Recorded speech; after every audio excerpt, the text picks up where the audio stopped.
सुप्रसिद्ध राजज्योतिषांत्रिक श्री माधव गुरुजी यांचा खास उपक्रम चिंतन, सत्संग आणि साधना. ब्रह्मानंदं परमसुखदं केवलं ध्यानमूर्ति द्वन्द्वातीतं गगनसदृशं तत्त्वमस्यादिलक्ष्यम् एकमनित्यं विमलवचलं सर्वहि साक्षिभूतं भावातीतं त्रिगुणरहितं सद्गुरुं तं नमामि. गणपती बाप्पा मोरया. सच्चिदानंद सद्गुरू श्री साईनाथ महाराज की जय. आज पितृपक्षामध्ये आपण सगळेजण आहोत आणि त्या पितृपक्षामध्ये पितरांच्या प्रत्येकाच्या तिथी ह्या आपल्या घरोघरी होत आहेत आणि पितृ कुठेतरी आपल्याकडनं जे काही दाना पाणी वर्षाचा असतो तो घेऊन तृप्त होत आहेत. आजसुद्धा आपण तेवढ्याच भावनेने पूर्णपणे हा पितृपक्ष करत असतो आणि हा पितृपक्ष करत असताना आपल्या मनामध्ये अनेक वेळेला हा प्रश्न उद्भवत असतो की खरंच माझे पितृ माझ्याकडनं सुखी आहेत का? माझ्या पितरांना मी दाणा पाणी देतो आहे, तो त्यांच्यापर्यंत पोचतो आहे का? आणि या सगळ्या गोष्टींचा विचार करत आपण तो संपूर्ण पितृपक्षामध्ये त्या तिथी किंवा सर्वपित्री अमावस्या किंवा आयनोमी ह्या वेळेला आपण पूर्ण जे काही आपण खातो ते सगळे अन्न ते सगळं जिन्नस बनवतो आणि मोठ्या भक्तिभावाने आपण ते ठेवतो. त्यातलं एक पान आपण पाण्याला म्हणजे की नदीमध्ये अर्पण करतो, एक पान आहे ते आपण कावळ्याला देतो, एक पान आपण गाईला देतो. अशा प्रकारे त्याची विभागणी करतो आणि हे नैवेद्य किती काढले जातात तर ते 5 नैवेद्य काढले जातात आणि हे 5 नैवेद्य म्हणजे कुठेतरी आपण हा समज करून घ्यायला पाहिजे किंवा आपल्याला हे तत्वता मान्य करून घ्यायला पाहिजे की आपण हे 5 जे काढतोय ते 5 पूर्णपणे पंचतत्वांचे काढतोय, ज्या पंचतत्वापासून आपलं शरीर बनलेलं आहे. म्हणजे पितृ म्हणजे फक्त ते पितृ नाहीत की ज्यांच्या कुळामध्ये आपण जन्माला आलो, ज्यांचा DNA आपल्यामध्ये आहे, फक्त तेच आपले पितृ आहेत का? तर ते आपले पितृ मुळीच नाहीत. तर हा देह ज्या पंचतत्वांपासून आपल्याला प्राप्त झाला आहे ते पंचतत्व आपले पितृ आहेत आणि कुठेतरी त्यांच्याप्रती आदर, त्यांच्याप्रती कुठेतरी रिस्पेक्ट हा आपल्याला त्या ठिकाणी प्रस्तुत करायला या 15 दिवसामध्ये पूर्णपणे चान्स हा प्रकृतीने दिलेला आहे आणि त्या प्रकृतीने दिलेल्या चान्सचा पूर्णपणे आपण लाभ घ्यायला पाहिजे. आणि या पंचतत्व म्हणजे की आकाश झालं, पृथ्वी झाली, जल झालं, वायू झालं आणि या सगळ्यांचं आपल्या आयुष्यामध्ये पूर्णपणे या 5 तत्वांचं मिलन आपलं शरीर आहे हे त्यांनी आपल्याला दिलं आहे. म्हणून त्यांच्याबद्दल आदरयुक्त निर्माण करण्याकरता, त्यांच्याकरता आदर त्या ठिकाणी प्रस्तुत करण्याकरता हा पितृपक्ष आहे आणि त्याच्यामध्ये नैवेद्य काढले जातात. निश्चितपणे पंचतत्व ज्यावेळेला समाधानी होतील त्यावेळेला आपले पितृसुद्धा समाधानी होतील. आपले पितृ हे त्यांच्यापासूनच बनलेले होते आणि त्यांच्यापासूनच आपण पण बनलेलो आहोत. तेव्हा पितृपक्षामध्ये जो घास आपण ठेवतो तो खूप श्रद्धेने ठेवा. बघा तुमचं शरीर आणखीन बळकट बनेल आणि पितरांचा कुठेतरी गोड आशीर्वाद आपल्या सगळ्यांना लाभेल. ह्या अशा विचारांमधनं एक गोष्टीमधनं कुठेतरी आम्ही चांगला विचार करून किंवा जे आत्ताच्या ह्याला आम्हाला पटेल ते मान्य करून ज्यावेळेला आम्ही करू ना त्यावेळेला आमची पुढची पिढी जी आहे ती पुढची पिढी त्या सगळ्या गोष्टी श्रद्धेने करेल. आपल्याला असं होतं की शहरी भागामध्ये असल्यामुळे सगळ्या गोष्टी माहिती पडत नाहीत आणि मग त्या करत असताना विनाकारण आमचा संताप होतो, विनाकारण आम्हाला ताप होतो आणि मग ते करत असताना आम्हाला असं वाटतं हे कशाकरता करायचं आहे आणि आमच्या मनामध्ये शंका उत्पन्न झाली की आमची पुढची पिढी ती करणारच नाही आणि या पंचतत्वांनी जो हा आपल्याला देह दिला आहे त्यांचे आभार कधी आम्ही मानूच शकणार नाही. तेव्हा असं करू नका, हे समजून घ्या. हेच कुठेतरी इथे या आपल्या या सत्संगाच्या माध्यमातून तुम्हाला सांगणं आहे. आणि आज असाच एकदा ताप आणि आतापमध्ये अडकलेले असताना आज मुद्गल ऋषी असे आलेत आणि बाप्पासमोर बसलेत आणि त्यांची मुखचर्या पूर्णपणे अशी डिस्टर्ब झालेली आहे आणि डिस्टर्ब झालेली असताना त्या ठिकाणी भगवान गणपती बाप्पा मुद्गलाला विचारतात, का रे मुद्गला आज एवढं काय झालं आहे तुला? कशाने एवढा तुझा ताप वाढला आहे? त्यावेळेला मुद्गल ऋषी बाप्पासमोर हसले आणि बाप्पाबरोबर नतमस्तक झाले आणि म्हणले, आता तुमच्यासमोर आल्यानंतर मला खूप शांत वाटतं आहे, मला आता खूप निवांत वाटतं आहे. त्यावेळेला ते म्हणले की काय झालं मला सांग मुद्गला. मग मुद्गल ऋषींच्या भूतकाळामधल्या त्यांना एका गोष्टीची आठवण झालेली होती आणि त्याच्याने ते पूर्णपणे डिस्टर्ब झालेले आहोत. आज मुद्गल ऋषी यांना ज्ञान प्राप्त करतायत. ते ऋषी जरी असले ना तरी सर्वसामान्य माणसांमधला मी एक आहे हे कुठेतरी मुद्गल ऋषी आपल्याला जाणीव करून देत आहेत. आणि आपल्या आयुष्यामध्ये सुद्धा असं होतं बघा, भूतकाळातल्या एखाद्या घटनेमुळे विनाकारण आम्ही डिस्टर्ब होतो आणि इतके डिस्टर्ब होतो की कुठल्याही गोष्टीमध्ये आमचं लक्ष लागत नाही. बाप्पाने ओळखलं आणि बाप्पाने अतिशय शांतपणे मुद्गल ऋषींच्या डोक्यावरनं हात फिरवला. मुद्गल ऋषी आता पूर्णपणे शांत झाले आणि शांत होऊन बाप्पा त्यांना म्हणतात की मुद्गला तू थोडीशी विश्रांती घे पाहू. आता विश्रांती हा शब्द ऐकल्यानंतर ते म्हणले, नाही नाही बाप्पा, मला कला शिकायच्या आहेत, मी तुमच्या कला पूर्णपणे अंगीभूत करून घेणार आहे, मी त्या पुढच्या मानवाला कल्याणाकरता, मानवाच्या उद्धाराकरता, मानवापर्यंत पोचवणार आहे. आणि हे सगळं कार्य करत असताना तुम्ही मला धीर द्यायला पाहिजे, तर तुम्ही मला म्हणता विश्रांती घ्या. त्याच्या वेळेला बाप्पा म्हणतात, हा मुद्गला, आयुष्यामध्ये थोडीशी विश्रांती पण घ्यायला पाहिजे. मग विश्रांती का बरं घ्यायला पाहिजे असं मुद्गल ऋषी बाप्पाला विचारतायत. आणि बाप्पा मग खूप प्रेमाने आणि खूप आदराने असं मुद्गल ऋषींना समजावून सांगतोय. त्याच्यामध्ये मुद्गल ऋषींना आज बाप्पा सांगतोय की बघ मुद्गला, 9 प्रकारचे ताप या प्रकृतीमध्ये निर्माण केलेले आहेत. बाप्पा 9 प्रकारचे कुठले ताप आहेत ते म्हणले, बघ पहिला अगदी साधा म्हणजे की जो हिवताप सगळ्यांना येतो.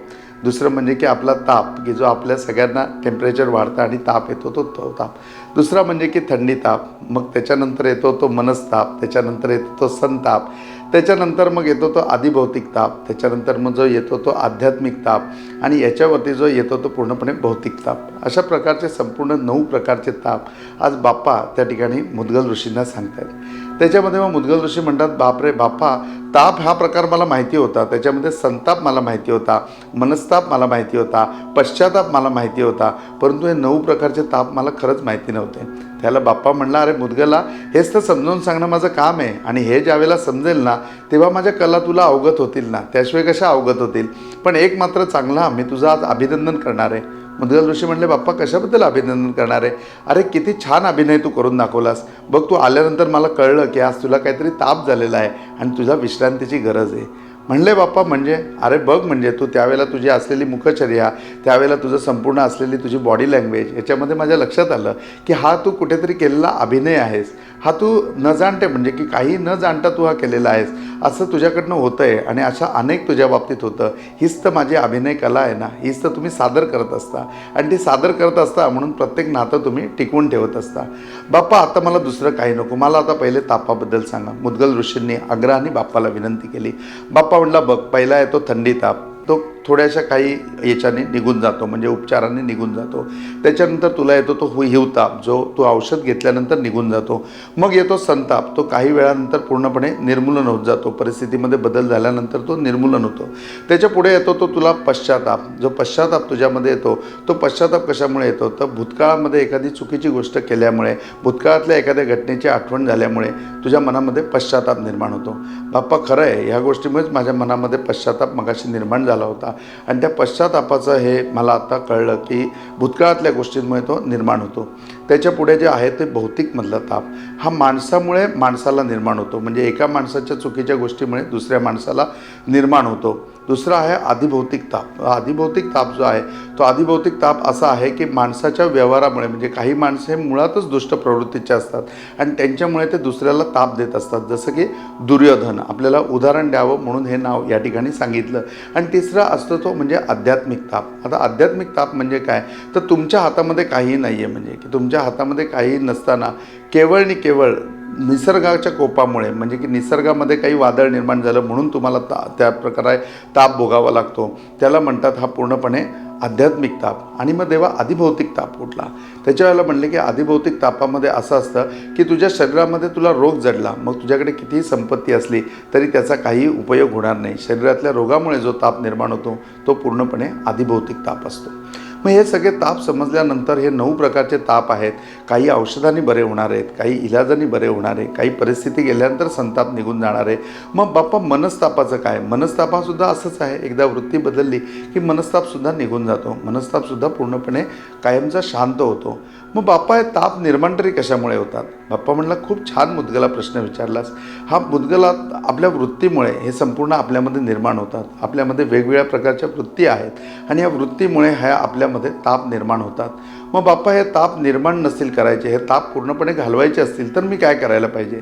त्यावेळेला बाप्पा म्हणला की मुद्गला, काही गोष्टी अशा असतात की ज्या विनाकारण निर्माण होतात. विनाकारण निर्माण होतात म्हणजे की त्याला निर्माण होण्याकरता कुठलीही दुसऱ्या गोष्टीचं अस्तित्व असावं लागत नाही. म्हणजे बाप्पा, म्हणजे बघ, थोडक्यामध्ये विचार कर तर मी तुला काही अशी उदाहरणं देतो की ज्या उदाहरणांमध्ये तुला कळेल की ह्याच्यामधनं ह्या प्रकारचे ताप निर्माण होतात. भांडकुदळ बायको, ज्याला भांडकुदळ बायको मिळते ना, त्याच्या डोक्याला कायम ताप असतो. त्याला काय ना काय ताप स्वतः काही न करता सुद्धा उत्पन्न होतो. खरं आहे बाप्पा.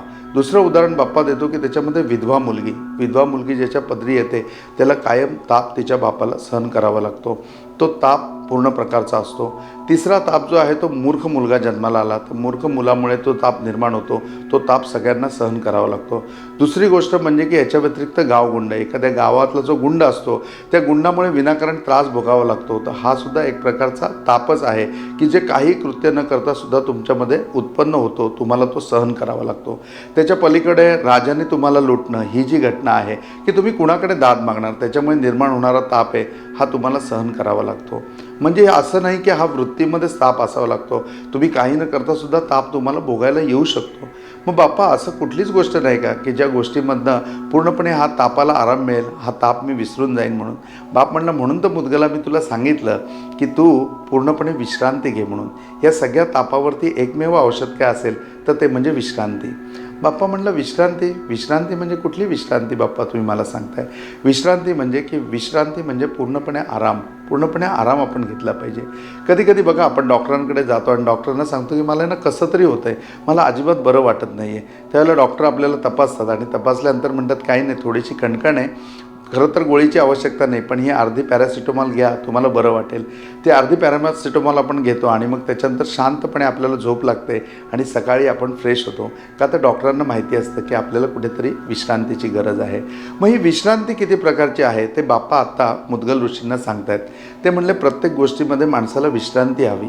मानसिकतेमध्ये सुद्धा माणसाने विश्रांती घेतली पाहिजे, मनाला सुद्धा माणसाने विश्रांती द्यायला पाहिजे की ॲटोमॅटिक सगळे ताप कमी होतील. दुसरी विश्रांती शरीराला द्यायला पाहिजे. हे शरीर हा देहसुद्धा अविरत कार्य करतो आहे, त्याला कुठेतरी आपण विश्रांती दिली पाहिजे. ही विश्रांती खूप महत्त्वाची आहे मुदगला. आणि तिसरं म्हणजे ना व्यावहारिक विश्रांतीची सुद्धा खूप गरज आहे. म्हणजे जसं शारीरिक, मानसिक आणि आर्थिक, त्याप्रमाणे शारीरिक विश्रांती, मानसिक विक्रांती आणि व्यावहारिक विश्रांती या तिन्ही विश्रांती तुला प्राप्त करून घ्यायला पाहिजेत. आणि मग बाप्पा त्या विश्रांतीच्या बाबतीमध्ये सगळं काही समजावून सांगत होता. आता एक विश्रांती आपल्या सगळ्यांना माहिती असेल आणि कदाचित आज या म्हणजे की सत्संगाच्या माध्यमातून ती तुम्हाला माहिती होईल. एक विश्रांती आमच्याकडे असायची. म्हणजे पूर्वी असं असायचं की स्मशान गावापासून खूप लांब असायचं आणि स्मशान म्हणजे काय तर नदीच्या किनाऱ्यावरती ते प्रेत नेऊन जाळायचे आणि ते प्रेत घेऊन असताना ती जागा खूप लांब आहे, खूप दूरच्या अंतरावरती आहे, म्हणून ते प्रेत वाटेमध्ये ठेवलं जायचं. ती प्रेत ठेवण्याकरता सुद्धा गावामध्ये एक कठडा बांधलेला असायचा आणि कठड्यावरती ते प्रेत ठेवलं जायचं आणि त्याला विश्रांतीची जागा म्हणायची. आणि त्या जागेवरती ते प्रेत ठेवलं गेल्यानंतर त्या प्रेताला पूर्णपणे वारा घातला जायचा. त्या प्रेताला वारा घातलेला असताना त्याच्या काही ना काही गोष्टी सांगितल्या जायच्या.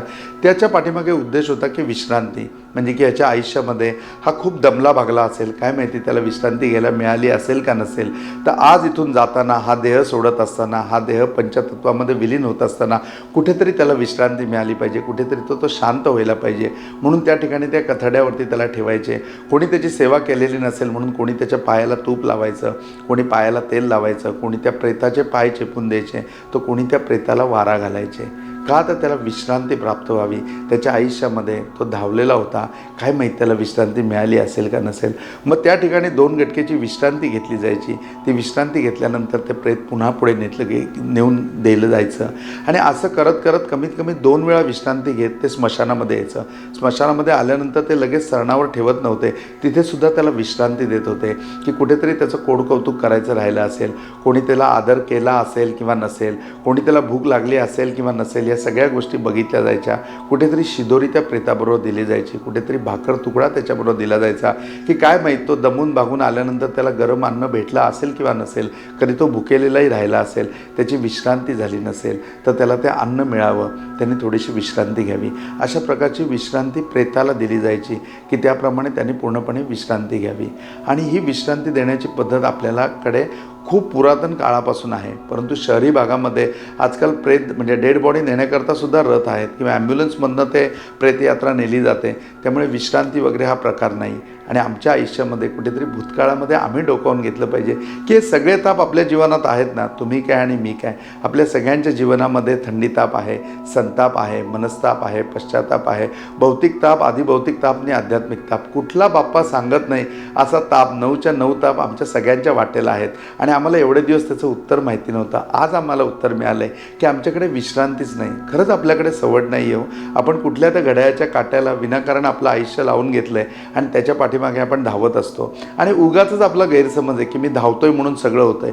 आपण नाही धावलो ना तरी काहीही फरक पडणार नाही, जग व्यवस्थित चाललं राहील याची आपल्याला कल्पना असतानासुद्धा आपण वेड्यासारखे धावत असतो आणि त्याच्यामध्ये कुठेतरी आम्ही विश्रांती हरवून बसतो. मग याच्यामध्ये विश्रांती कुठली हवी आहे तर मानसिक विश्रांती हवी आहे. मुद्गल ऋषी बाप्पाला विचारतात की बाप्पा मानसिक विश्रांती कशी घ्यावी. त्यावेळेला बाप्पा म्हणला सगळ्या कामामधनं काही क्षणाकरता निवृत्ती घ्यावी. काही क्षणाकरता म्हणलेलं आहे, काही क्षणाकरता निवृत्ती घ्यावी आणि निवांत कुठेतरी मनाला आनंद मिळेल अशा ठिकाणी जावं, मनाला आनंद मिळेल असं ऐकावं. मग तुझ्या आवडीचं एखादं गाणं तू गाऊ शकतोस, तुझ्या आवडीचं एखादं गाणं तू ऐकू शकतोस, एखादं छान प्रकारे वाद्य तू वाजवू शकतोस किंवा वाद्य वाजवलेलं तू ऐकू शकतोस. त्याच्याबरोबर चांगला सत्संग घेऊ शकतोस, एखादा सत्संग बघू शकतोस, एखादा सत्संग ऐकू शकतोस, एखादा चित्रपट बघू शकतोस. आता हे चित्रपट बघू शकतोस हे आजच्या काळानुसार त्याच्यामध्ये आहे, जे बाप्पांनी त्यांना वर्णन केलेलं आहे. त्याच्यामध्ये एखादं चांगलं नाट्यप्रयोग तू बघू शकतोस की जेणेकरून तुझ्या मनाला पूर्णपणे आनंद भेटेल आणि तुझ्या मनाला आनंद प्राप्त होईल, त्या मनाला तुझ्या विश्रांती प्राप्त होईल. ही झाली मानसिक विश्रांती की आपण जे भौतिक जे रोजचं आयुष्य जगतोय, जे मनामध्ये तेच विचार आणतोय ते कुठेतरी आपण रिन्युअल करायला पाहिजेत, ते विचार आपण कुठेतरी फ्रेश करायला पाहिजेत आणि ते फ्रेश करण्याच्या निमित्ताने अशा कुठल्या तरी गोष्टी, असे कुठलं तरी माध्यम आपण त्या ठिकाणी मनाला मिळवून दिलं पाहिजे की जेणेकरून आराम निर्माण होईल. ही पहिली विश्रांती झाली, ही मानसिक विश्रांती. दुसरी म्हणजे शारीरिक विश्रांती. शारीरिक विश्रांतीमध्ये बघा, पूर्वी आपण कुठे प्रवास करून गेलो की आपल्याला गूळ आणि पाणी द्यायचे की गूळ खावं, पाणी प्यावं, जेणेकरून आपल्या पूर्णपणे देहाला, शरीराला आपल्या आराम मिळावा, शांतता मिळावी, आपल्याला विश्रांती मिळावी. आज जर आम्हाला या देहाला विश्रांती द्यायची असेल, या शरीराला विश्रांती द्यायची असेल तर निवांत एखाद्या ठिकाणी ओढ्याच्या किनारी जावं, त्या ओढ्यामध्ये निवांत आपले पाय सोडून बसावं. त्याच्यामध्ये पाय सोडून बसल्यानंतर तो पाण्याचा कळकळाट शांतपणे ऐकावा आणि देह अगदी असा त्याच्यावरती त्या वाहणाऱ्या वाऱ्यावरती सोडून द्यावा. ए सीमध्ये बसल्यानंतर जेवढं समाधान मिळणार नाही ना, ए सीमध्ये बसल्यानंतर जेवढी विश्रांती मिळणार नाही ना, त्याहून निश्चित जास्त विश्रांती त्या ठिकाणी आपल्याला मिळेल. ही झाली आपली शारीरिक विश्रांती. आणि मुद्गला तिसरी विश्रांती जी आहे ती म्हणजे तुझी व्यावहारिक विश्रांती. तू व्यवहार तुझ्या आयुष्यामध्ये इतके स्वतःला लावून घेतलेले आहेस ना की त्या व्यवहारामध्ये सगळा वेळ चालला आहे. प्रत्येक गोष्टी ही त्या व्यवहारामध्येच अडकू नये. कुठेतरी या व्यवहारापासून आम्ही सुट्टी घ्यायला पाहिजे. कुठेतरी असं आम्ही करायला पाहिजे की ज्याच्यामध्ये आमच्याबरोबर व्यवहार नसेल. मग आपल्यालाही प्रश्न पडेल की खरंच असं व्यवहाराच्या व्यतिरिक्त आयुष्य असू शकतं का? अहो गुरुजी, आम्हाला रोज जेवण्याकरता आहे तो सुद्धा आमचा व्यवहारच आहे ना, आम्हाला जेवायला लागणारच ना, मग त्याच्याकरता 4 पैसे कमवायला नको का? विश्रांती घेत आपण बसलो तर कुठे होणार आहे असं? असं काही नाही, हे आपल्या मनाचे खेळ आहेत. कधीतरी वारीमध्ये जा, पंढरपूरची वारी चालते, 18 दिवसाची वारी असते. नाही तर माझ्याबरोबर साई पदयात्रेमध्ये चला. त्या पदयात्रेमध्ये 7 दिवस फक्त चालायचं असतं. कल्याणवरनं 7 दिवसामध्ये आपण शिर्डीमध्ये पोचतो आणि त्यावेळेला तुमच्या लक्षात येईल की तुम्हाला तुमच्या खिशामध्ये हात घालायचा नाही आहे. तुमच्या खिशात पैसे असले किंवा नसले तरीसुद्धा प्रत्येक ठिकाणी तुम्हाला थंडगार पाणी प्यायला मिळतं.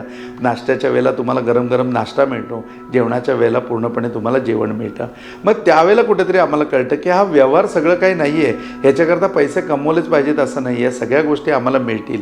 निश्चितपणे आपण त्याच्यावरती डिपेंड राहून अख्खं आयुष्य जगायचं नाही आहे. पण 365 दिवसामधले 7 दिवस जर आपण साई पालखीला चाललो तर या व्यावहारिक जीवनापेक्षा आपण 7 दिवस नक्की याच्यामधनं विश्रांती प्राप्त करून घेऊ शकतो.